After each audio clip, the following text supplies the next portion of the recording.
Mister, how do you operate this Twitter thing or this Instagram thing or whatever the heck? You're supposed to know all this stuff. Anyway, welcome back to the show. Lord have mercy. Yeah, pretty much. That, and again, thank you, Parker White. For Yeah, definitely. That was awesome. For, I think, the second opening of the arcade ever and the first interview on the arcade. We want to have more esports. We want to have more esports, not just players, but also maybe even team owners, managers, and all that. We'd love to have more on, and you know our contacts. They're usually down below, but if you want to contact for an interview, just go to Snowman Multimedia. I believe it's snowmanmultimedia@gmail.com. Yeah. So. Anyways, we got a lot to talk about. Well, what's on your mind then, bruh? College football. Oh yeah. And the craziest we got robbed, man. I'm sorry, we got robbed. Okay, explain it then. How'd you get robbed? Baylor exists. Baylor is a damn school that we got robbed because of it. Yeah, I can see that. I can see that. I am joking. Now, as we know, what? Let's pull up the projected bracket. I've already got it, dude. You're forgetting. I run about 6 different tabs on my screen. Well, then share your damn screen. Shut up. I've got everything in front of me. The 1 through 4 seeds currently sitting, if the playoffs were to start today. This is all based off of them winning their conference championships. Number 1, Oregon. Number 2, Texas. Number 3, SMU. And number 4, Boise would all get the buys. Oof. And the first round matchups on campus would be number 9, Tennessee against number 8, Ohio State in Ohio State. New Jersey. No, I'm reading that wrong. The Arizona State Sun Devils would be taking on number 5, Penn State. Yes, I'm having that type of day today. Shut up. You got number 11, Alabama, taking on number 6, Notre Dame. And Indiana would take on, number 10, Indiana would take on number 7, Georgia, which puts the first team out as Miami. Wow. Now, this is all based off of winning their conference championship games on Saturday. Obviously, this can change in a huge way. But this is stacked up and down. I don't know about SMU still. I still don't know. Well, SMU, the only way they're going to be sitting 3 is if they end up winning their conference championship over Clemson. Oh, yeah, because Miami didn't make the conference championship. As a matter of fact, as I'm pulling up what we've got coming up for conference championships here. Let's see. Clemson SMU will end Saturday night in Charlotte for the ACC championship. So we're going to break this down with beats, but let us tell you the matchups for each conference. For your Conference USA championship, it's going to be Western Kentucky versus Jacksonville State. Yeah, it's Friday night. That's Friday night at 6 p.m. Central, 7 p.m. Eastern. Your Mountain West championship is going to be the UNLV Rebels versus the Boise State Broncos. That's going to be in Wave versus Army. Yeah, UNLV Boise State's going to be in Boise. Tulane against number 24 Army will be in New York. It's in West Point. It's in West Point. West Point. Your Big 12 championship will be Iowa State versus Arizona State. That's going to be big in Jerry World. Your MAC championship is going to be Ohio versus Miami in Ohio. Ford Field in Detroit's getting that one. Georgia, Texas is your SEC championship. That's gonna be a shootout. Yeah, it is. And I think Texas get curb stomped again, personally. well, and here's the thing, and as we all know, the rule of the betting line: if it's 3 and under against the home team, don't bank on it. Right. Only favored by 2.5. Your Sun Belt championship, the champions of the Sun Belt East, the champions of the Sun Belt West, Louisiana Raging Cajuns versus the champions of the Sun Belt East, the Marshall Thundering Herd. And it's in Lafayette and Cajun Field. Your ACC championship will be SMU Clemson. In Charlotte. And then your final championship that matters is the Big Ten championship. Casually tosses that out there. Right. Penn State, Oregon. Inside Lucas Oil. But we forget one more thing. What's that? The FCS has their playoffs going on. That's because usually nobody talks about the FCS, dude. Well, we're going to be different. You're the one bringing this up, not me. All right, so for the 2020, why does that say 2026? Okay, that says 2025. My bad. The font of NCAA sucks, okay? You're not wrong. They've already finished their first round. UT Martin with the upset over New Hampshire, 41-10. Lehigh gets the upset over Richmond, 20-16. Southeast Missouri State falls to Illinois State, 35-27. Tarleton State beats Drake, 43-29. Montana takes care of Tennessee State, 41-27.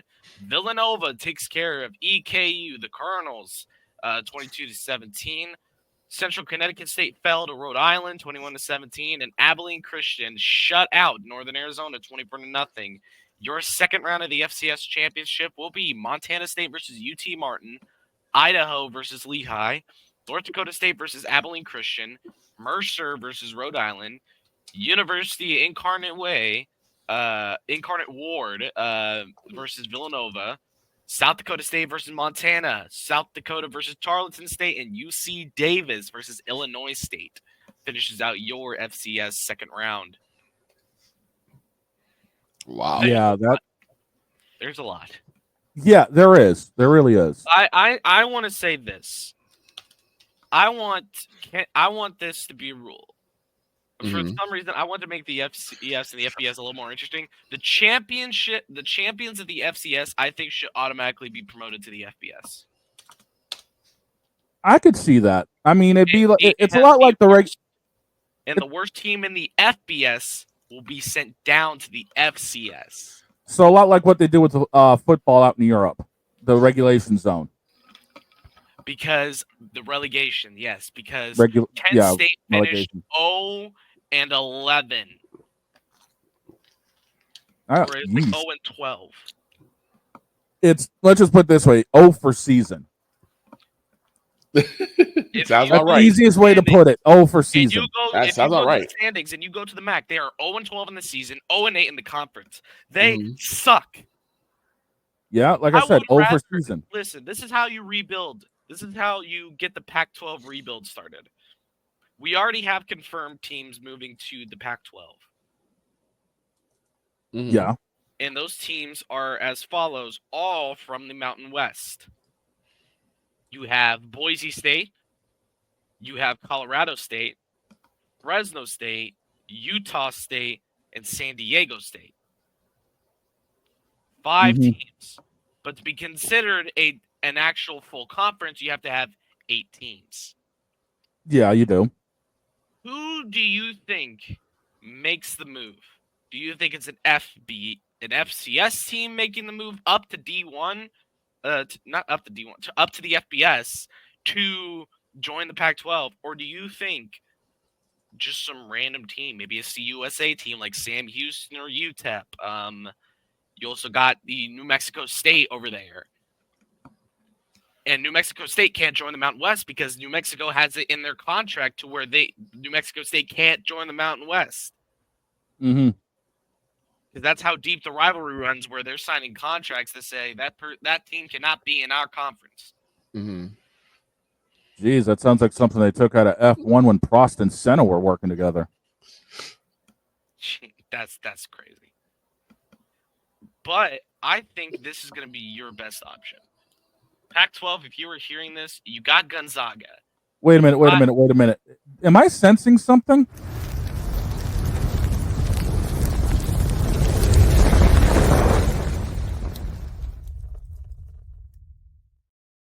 Turn off the propane. This is not a rant. It's getting there. It's not a rant. Pac-12, I'm going to tell you this. You got Gonzaga. Good job. But you need one more. I say get one more basketball school in there as well. You need 2 basketball schools and 8 football schools at least for me to consider you even back in the Power 5. Mm-hmm. I say add Texas State from the Sun Belt. Add Texas State to the Pac-12. A lot of people are going to be like, that doesn't make sense. Look where Texas State is located. Just do a quick little search. Texas State University location. It is in San Marcos. Do you know where San Marcos is? No. You don't? No, I don't. You're not. It is south of Austin, northeast of San Antonio. Mm. It is right on that border between Pacific and Atlantic. Right. I would say bring him to the Pacific. I know, because geographical location doesn't make sense anymore. You don't need to worry about that anymore. Right. Make it the Pac-10 at least. Make it the Pac-10 at least. Remember the Pac-10 when they were a thing? The Pac-8 maybe? I don't Yeah, care. I remember that. Yeah. Bring in Texas State, and for your last school, you could grab an AAC school. A lot of people are going to be like, well, what AAC school could they bring in? Well, you got Wichita State. Wichita State is also on that teeter crossing border between being in the Pacific West and the Atlantic East, which is why they're in the American Athletic Conference, because they have no defined region. Mm-hmm. You also have plenty of options within Utah. Maybe you can somehow convince BYU to switch over. Good luck with that, though. That ain't gonna happen. I'd say if you're going to shoot for one more basketball school, grab either Creighton, Wichita State, or grab Northern Arizona. Because Grand Canyon is a lost cause. Grand Canyon is going to the Mountain West.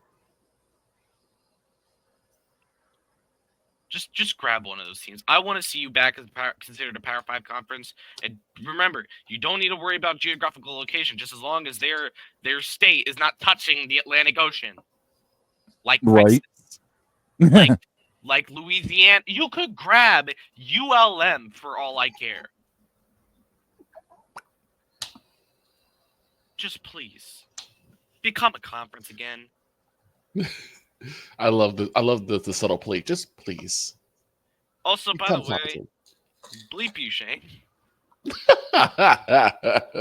You for real?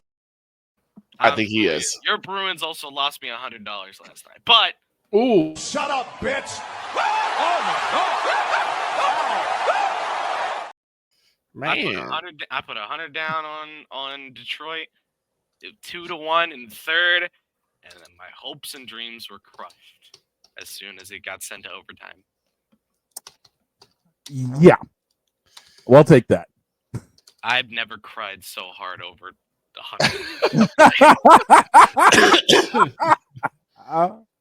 And the fact is, we lost the Penguins. Is it more just Penguins just becoming not a joke anymore? The Penguins are slowly ramping up. They're on a 4-game win streak. Like, Nice. feel like they becoming the real deal. And I know you want to say something, Shane, but shut up. You're a part of this win streak that Pittsburgh has. I ain't saying crap. The hell you talking about? I know this. I can sense you thinking it. No, what you sense is bacon cooking.